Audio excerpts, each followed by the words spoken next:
Test Drive with Graham Fletcher.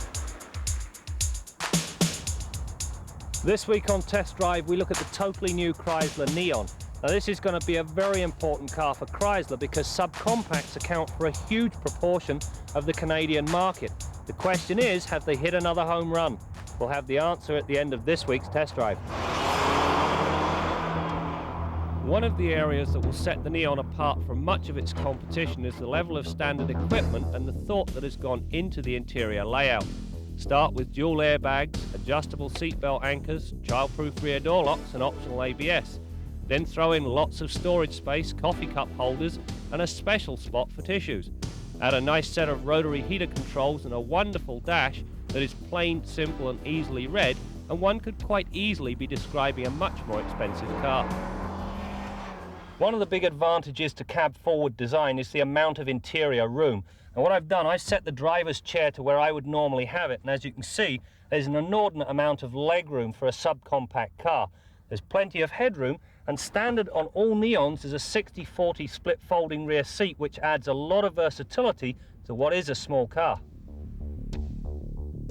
The trunk is roomy and nicely laid out, featuring a low liftover. Need more space still? Go for the roof rack. It's an aerodynamic option specifically designed for Neon. The interesting part about the driver's side airbag is that it is second generation. This has allowed the designers to dispense with the old boxy style bag in favor of a nice styled design. The only negatives inside are the radio, which sits a little too low for my liking, and the fact that some of the fit and finish was not as good as it might have been. Now I should mention that these are early pre-production models, meaning that things should improve. It's not very often you'll catch yours truly wearing a skid lid. However, we've traded in our usual skid pad for one at the Bergstrom Air Force Base just outside Austin, Texas. The suspension is fully independent, featuring McPherson struts and a sway bar up front with a link design and sway bar in back. Ride comfort is well above average for a car in this class. The handling characteristics are also well above average. Only when you exceed the limits do you run into terminal understeer.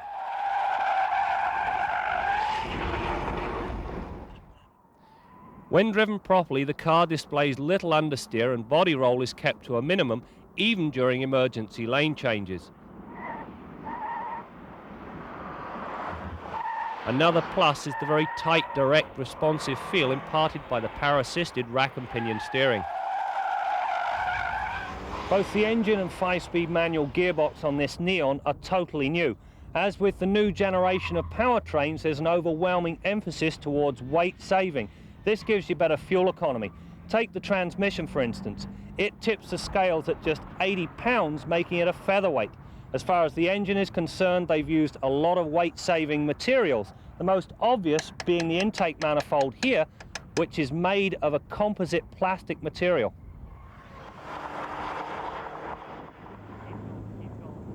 Well, that's the 100K in just about 11 seconds. Anyway, that type of power goes down to 132 horse and 129 pounds-feet of torque that this 2-litre engine puts out. That, for a small family car with a 3-speed automatic transmission, is not too shabby at all. If you go with a stick shift, you'll actually shave about 1.5 seconds off and run in and around 8.8, 8.9 seconds to the 100K mark. The brake system uses front discs and rear drums, and as I mentioned, comes with optional ABS. During the brake tests, I required just 114 feet to stop from 100K. Excellent results by any standards. Well, that wraps up a very enjoyable test drive. I think it's safe to say that Chrysler have hit another home run. If you stack this car up against its major competition, the Saturn and the Corolla, it comes out ahead in most cases, and especially when it comes to price. Following our test drive, Chrysler recalled some 1,100 Neons because of a faulty seal in the anti-lock brake system. Prior to that, another 15,000 were recalled to repair a faulty electrical connection. These recalls follow the pattern laid down by Chrysler's other new products. For example, Chrysler recalled 115,000 Jeep Cherokees and Grand Cherokees to repair a problem with the steering column. In December, 17,000 Ram pickups were recalled to repair a faulty seat latch. Following a highly successful launch, the LH cars have since been recalled to reroute a wiring harness which may chafe through and cause an electrical short. The timing of these recalls, all of which occurred between December 93 and February 94, would dishearten even the most optimistic company, but not Chrysler. Yves Landry, president of Chrysler Canada, takes a different view on things. Whenever you introduce as many new cars as we do, and when not one part carry over, you just build the car from new. You'll have some few glitches. You know, recalls are positive. If there's something wrong with the car, recall it. Don't leave it there, and don't let the people be unhappy with it.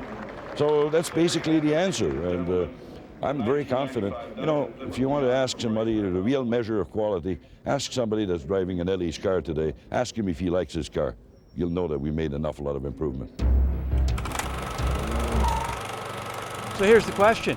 Where were you 32 years ago? I know some of you weren't even a glint in your father's eye. As for me, well, I was in diapers, but found time to get Motoring TV off the ground. And today I like to think we've got one of the best automotive video libraries in the world. If you agree, please give us the thumbs up and also subscribe. We'd really appreciate it.